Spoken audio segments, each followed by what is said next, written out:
Assalomu alaykum hammaga. Biza qatyollarimizni o'zlarimiz emblemani ildirib boshladik yana. Teplo shavat.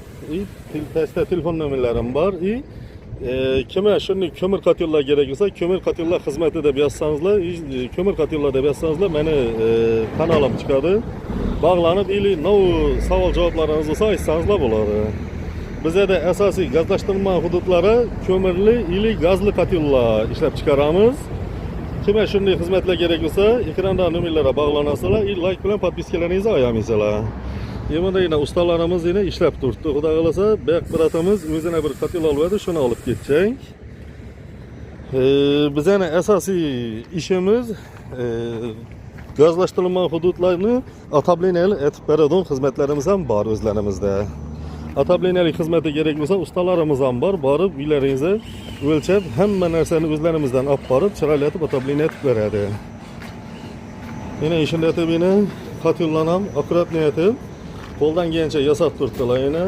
Teyini evvel bize almatır koyardik. Hazır indi rossiyskiy turbalarni qo'yib, ishini variantda chiqarib boshladik. Teplamimiz ham 4 metre bo'ldi. Birigan 4 metr teplamimizdan aylanib, akkuratli bo'lib chiqib ketadi.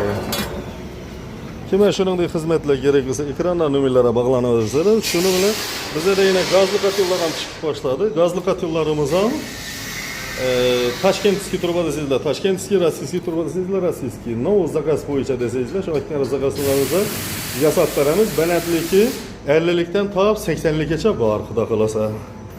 Shuni bilan bizda lazerli apparat xizmatlarimiz ham bor. Agar o'zlaringizda lis bo'lsa, bizda ekkib, kestirib, choptirib, yuklatib ketsangizlar bo'ladi. Lazerli apparatimizda yemini naqshlarni tashlasangizlar bo'ladi. Her xil turda naqshlarni shu polvonjonda o'zlarimiz lazerni qilamiz bor. Sanatga boshqalardan bo'lamiz. Chiroyli etib sizlarga aytganlaringizni kesib, men shunday etib dinini desangizlar, dinini kesib beradi. Yan başına desangizlar, yan başına, nov desangizlar kesib beradi. Ko'mirli qatyollarni ham uchlik lista desangizlar, uchlik lista, to'rtlik lista desangizlar, to'rtlik lista. Yine bundan sonra to'rtlik lista yasab turibmiz, ish qatyollarimiz. Her kime zakaz bo'yicha chiroyli etib yasab berib turibmiz.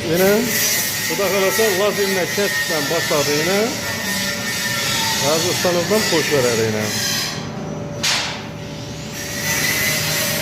Eğer o'zlaringizda listlaringiz bo'lsa, sizlar aytganingizda kvadratına kelishib kesib beramiz nasib etsa. Yine stanogimizdan listni o'lchab oldi endi. Yine shu ekrandagi